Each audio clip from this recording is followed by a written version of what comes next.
Hello and welcome to BS Academy channel. Today I want to explain to you about support and resistance lines.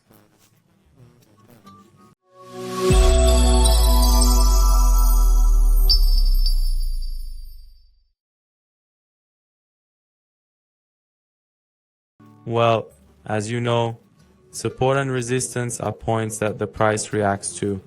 That is, for example, if we consider an uptrend, which of course includes a large number of candles, the candles are not important to us at the moment, and we look at the whole trend.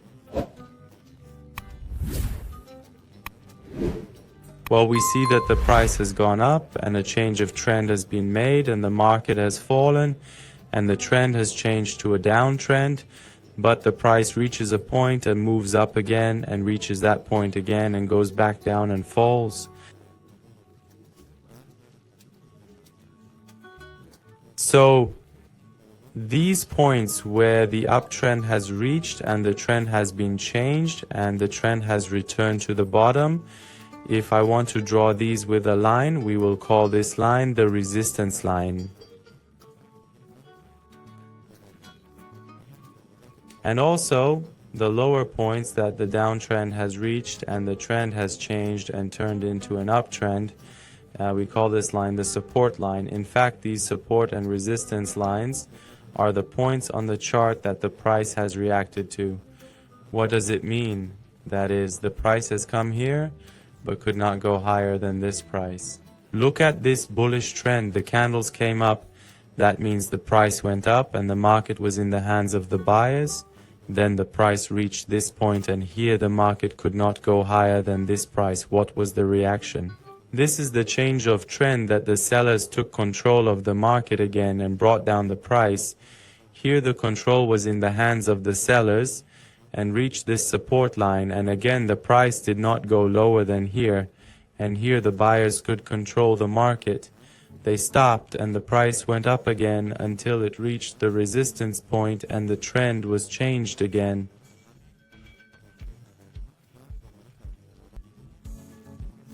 But the point that we should pay attention to is this point. For example, if we consider this as a bullish trend, this trend has reached the resistance line and the trend has changed, and here again this bearish trend has a trend change.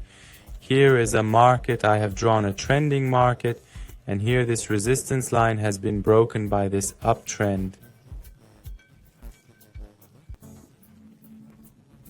And when this resistance line is broken, after this line is broken, at this point we see that the trend changes and the market goes down and the price falls and it comes back to the same resistance line, and this resistance line that is broken and the price returning to it again and reaching this line. In fact, this line has changed and become a support line, and this support line causes the price to move up again and become bullish. For example, look at this point. Of course, I am giving an example of an uptrend, but a downtrend is exactly the opposite. And first the line becomes support and then it becomes resistance. It does not make any difference at all. And whenever the price reaches a resistance or support line, the trend is changed and then that line is broken. When the price returns in the first contact with that line, that is in this bullish trend, this resistance line is broken, and then when the price returns in the first contact with this line, it is very unlikely that it will be able to break this line and come lower. It means that there is a high probability that the trend will change in the first touch.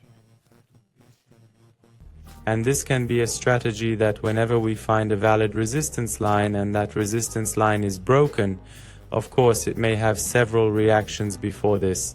That is not important at all. Here this resistance is broken, and in the return, on the first touch with this line, which has become support, the probability that the trend will turn and the market will go up again is very high, and it is very likely that the trend will change. But now I want to explain how to draw these lines. I showed you the general trend here and drew the whole wave, but it is not like this on the chart, and you have to learn where to draw them. That is, from where should be drawn to get the best results. I have considered different situations for you, and I will explain one by one. I hope that I can explain clearly and get the best result.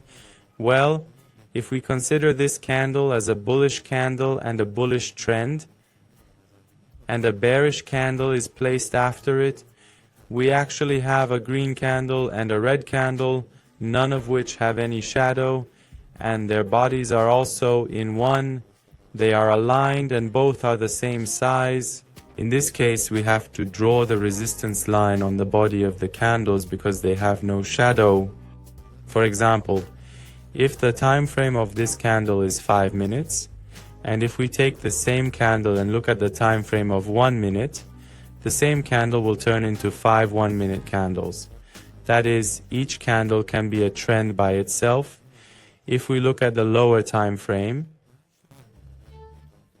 so this uptrend has come here and the trend has changed and turned into a downtrend. So what do we get?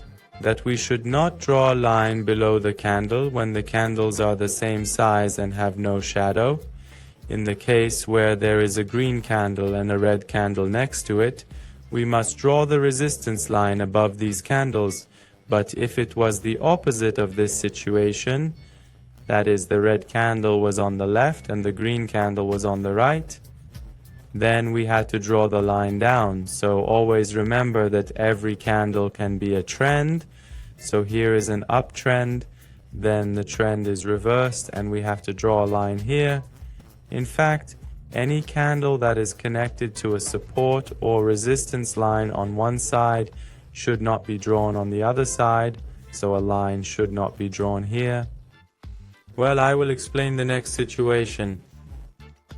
I have considered a bearish candle here, which has a relatively long shadow, and then there is a bullish candle, which has a shorter shadow. So in this case, we can see that the bodies of the candles are located at one point and are in the same direction, but the shadows, they are not the same size, but one shadow is short and one shadow is longer.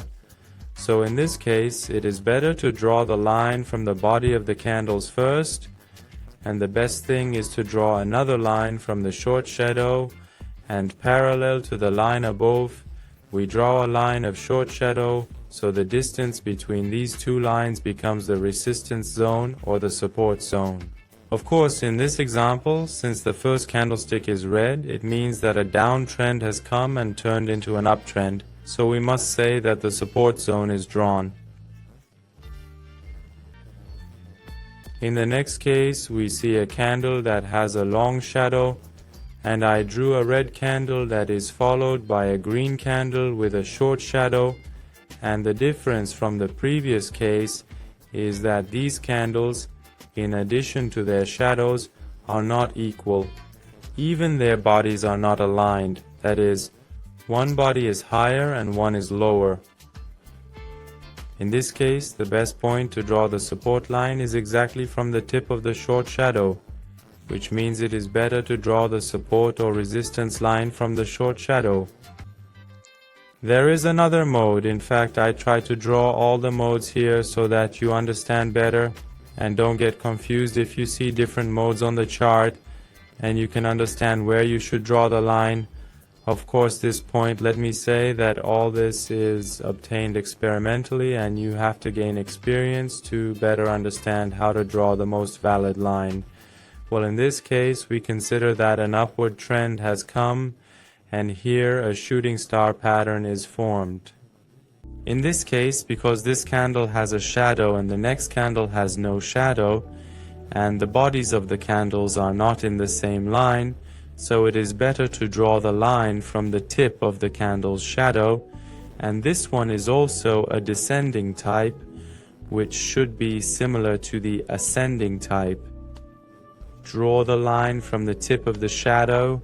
Of course, you can also draw a parallel line from the body of the candle and draw the area. It depends on you which one to choose. Well, I hope this video was informative for you.